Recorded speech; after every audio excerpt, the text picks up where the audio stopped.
Να αλλάξουμε λίγο θέμα και κλίμα, να πάμε στη γειτονική Τουρκία. Εκεί όπου θα δούμε τώρα και στο σχετικό χάρτη, είχαμε ένα ισχυρό σεισμό της κλίμακας 5,9 Ρίχτερ. Βλέπουμε εδώ συγκεκριμένα και το σημείο. Θέλω λίγο να μας καλησπερίσουμε όμως τον φυσικό του πρώτου επάλδρά μας και τέος ερευνητή της Πολιτιστικής Σχολής της Ξάνθης, τον κύριο Σιμεών Σαχινίδη, για να μας δώσει λίγο το τι ακριβώς έγινε εκεί. Βλέπουμε φυσικά εμείς και το σημείο το οποίο χτύπησε αυτός ο ισχυρός σεισμός. Καλησπέρα σας, κύριε Σαχινίδη, από την Καβάλα. Σας χαιρετώ και εγώ από τη Δράμα με τη σειρά μου. Λοιπόν, για πείτε μας τώρα, ναι. Ναι, σας ακούω, συγγνώμη. Δώστε μας λίγο έτσι μια πρώτη εικόνα, γιατί θα δούμε και ένα βίντεο στη συνέχεια με κάποια πλάνα, αλλά σε λίγο πραγματικά ήταν πολύ ισχυρός ο σεισμός στην Τουρκία, έτσι. Ήτανε γιατί ήταν ρηχός, πρώτον. Τα τελευταίες μέρες έχουμε πάρα πολλές καταγραφές στα παράλια της Τουρκίας προς την πλευρά της Μυτιλήνης και της Ρόδου. Δηλαδή είχαμε σεισμούς της τάξης του 5 με 5,2. Σήμερα όμως στις 10:46 καταγράφηκε σεισμός και ειδικότερα 44 χιλιόμετρα ανατολικά της πόλης Μαλάτια.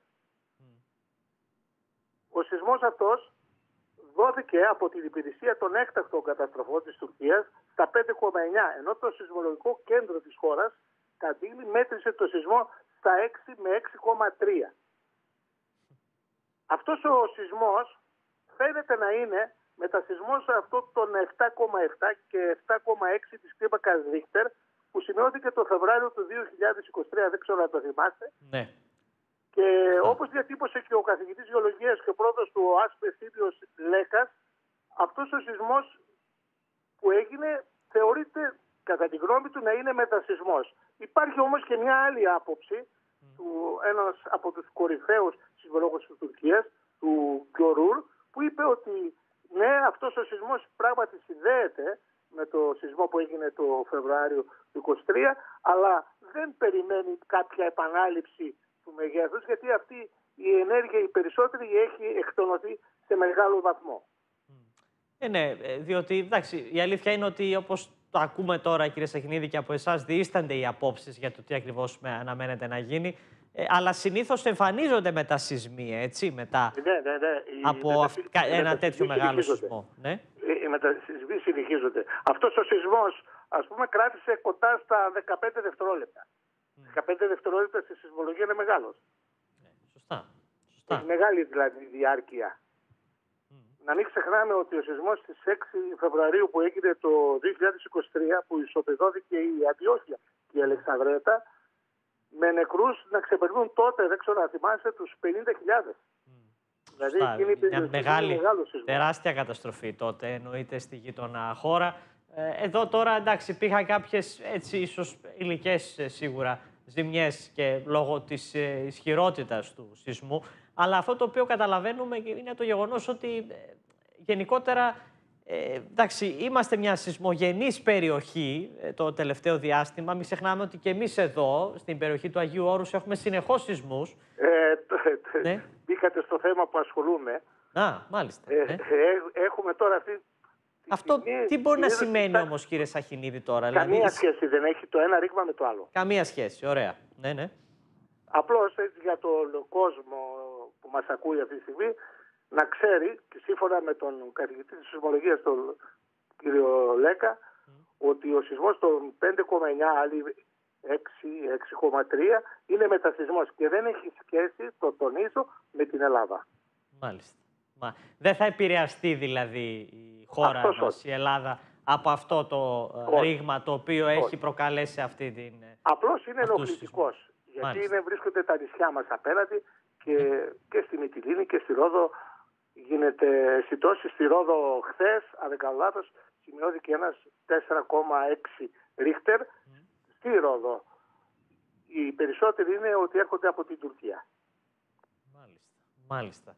Επηρεάζει δηλαδή κυρίως στις νησιωτικές περιοχές, οι οποίες είναι και κοντά στην Τουρκία. Γιατί η Μαλάτια, αν δεν κάνω λάθος, βρίσκεται από απέναντι, από αυτά τα νησιά μας. Γι' αυτό. Πάντως, εντάξει, υπάρχει αυτό το ρήγμα το οποίο είναι στην Τουρκία. Αυτό το οποίο είπατε, το ασχολείστε βέβαια εδώ για την δική μας περιοχή, κύριε Σαχινίδη, να μας ανησυχήσει. Απλώς, κοιτάξτε τώρα, δεν μπορούμε να βγάλουμε συμπεράσματα. Παρακολουθούμε και αυτό της Τουρκίας, ας πούμε, με τις γνώσεις, ας πούμε, που έχω. Δεν μπορώ να πω ότι έχω πολλές, είμαι σαν τον κύριο Λέκα, τον κύριο Παπαζάχο, που συνεργάζομαι με τον κύριο Παπαζάχο. Απλώς κάνουμε την καταγραφή. Για το σεισμό της Τουρκίας θα πρέπει να περιμένουμε τουλάχιστον 3 με 4-24 ώρα για να υπάρχει μια εικόνα, όπως και τους σεισμούς που γινόταν στην Σικιά, παραδείγματος χάρη της Χαλκιδικής. Που ήταν εκεί, φυσικά δεν ήταν σεισμός, ήταν σμήνος σεισμών. Χρειάζεται αναμονή και να κρατάμε και λίγο έτσι. Σίγουρα. Και οι άνθρωποι εννοείται. Εκεί θα πρέπει λίγο να είναι προσεκτικοί τώρα. Ναι, είναι ενοχλητικό. Είναι ενοχλητικό το να είσαι σε μια περιοχή και να κουνάει συνέχεια. Δεν είναι κάτι το ευχάριστο. Ακριβώς. Να δούμε και το βίντεο, παιδιά. Θα δούμε στο πλάνο εδώ. Μπράβο. Είναι η στιγμή. Εγώ δεν το βλέπω, εντάξει. Δεν το βλέπετε εσείς, το βλέπουν οι φίλοι τηλεθεατές. Είναι τη στιγμή, μπράβο, το έχουμε και πλήρη οθόνη, που έχουμε αυτόν τον σεισμό, ο οποίος κράτησε, όπως είπατε κύριε καθηγητά, περίπου 15 δευτερόλεπτα, με αποτέλεσμα, και εδώ πέρα βλέπουμε ότι από θαύμα σώθηκε και δύο πολίτες εκεί πέρα, διότι έπεσαν και ντουβάρια, έπεσε και ένα κτίριο εκεί κατά τη διάρκεια βέβαια και κάποιων εργασιών ή οτιδήποτε, με αποτέλεσμα εδώ, αυτή είναι η συγκεκριμένη. Να κάνω μια παρένθεση, ναι. Τώρα, δεν ξέρω αν μας ακούτε, αυτός ο σεισμός ξύπνησε τη μνήμη του 2023. Οι Τούρκοι έτρεξαν να βγουν κατευθείαν έξω από τα κτίρια, φοβούμενοι, γιατί εκείνος ο σεισμός τότε είχε μια επανάληψη. Ήταν 2 σεισμοί σε μικρό χρονικό διάστημα, τον 7,6 και 7,7. Φοβήθηκαν να μην γίνει κάτι τώρα το αντίστοιχο. Δηλαδή, τώρα είναι ο σεισμός αυτός που έγινε και αμέσως να ακολουθήσει κι άλλος. Και όλοι βγήκαν έξω με τρόμο, ίσως και αυτό να δημιούργησε κάποια προβλήματα. Τώρα, κύριε Σαχινίδη, στο επιστημονικό καθαρά κομμάτι, πώς σχολιάζετε δηλαδή το ότι έχουμε έτσι ισχυρούς σεισμούς και κυρίως στη δική μας περιοχή? Όπως είπαμε, βέβαια, είναι και το κομμάτι των διαφορετικών ρηγμάτων που υπάρχουν. Αλλά σε σχέση με το παρελθόν, αυτή τη στιγμή είναι πιο έντονοι οι σεισμοί, δηλαδή και πιο ισχυροί, να το πω έτσι, σε σχέση με άλλα χρόνια? Να πω τη γνώμη μου. Ναι. Απλώς τώρα τους καταγράφουμε. Μάλιστα. Γίνονται καταγραφές και βγαίνουν στη δημοσιότητα. Αυτός είναι ο λόγος. Και να μην ξεχνάμε ότι όταν εκδηλώνεται ένα σεισμό σε κάποιο μέρος και από τις καταγραφές καταλαβαίνουμε με στατιστικό τρόπο πότε υπάρχει περίπτωση να γίνει. Γιατί έχουμε μια επανάληψη αυτών των φαινομένων. Γι' αυτό κάνουμε και εμείς αυτές τις καταγραφές. Αυτές τις καταγραφές τις κάνει το σχολείο μας, το πρώτο επάγγελμά μας, και είναι στη διάθεση όλων, είτε φοιτητών είτε και πανεπιστημίων, να αναζητήσουν περισσότερες πληροφορίες.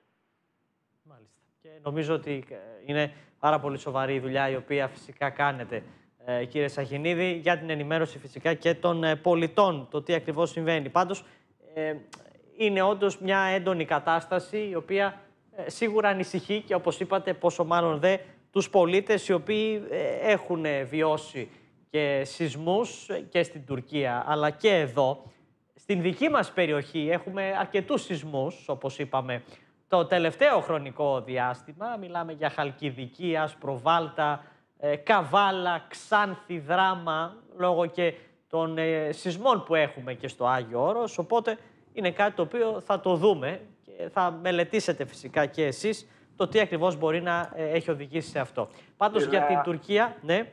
Να ξέρετε ότι εδώ πέρα στη δικιά μας περιοχή έχουμε πάρα πολλά ρήγματα, νέα ρήγματα. Όπως καταλαβαίνετε, το ένα ενεργοποιεί το άλλο. Έτσι. Θέλει πάρα πολύ προσοχή, γι' αυτό συνέχεια γίνονται οι καταγραφές και οι παρακολουθήσεις. Πολύ σωστά, πολύ σωστά. Λοιπόν, σας ευχαριστώ θερμά, κύριε Σαχινίδη. Εγώ σας ευχαριστώ και είμαι πάντα στη διάθεσή σας. Να είστε καλά. Για την ενημέρωση του κόσμου. Καλό σας βράδυ, με υγεία. Να είστε καλά. Λοιπόν,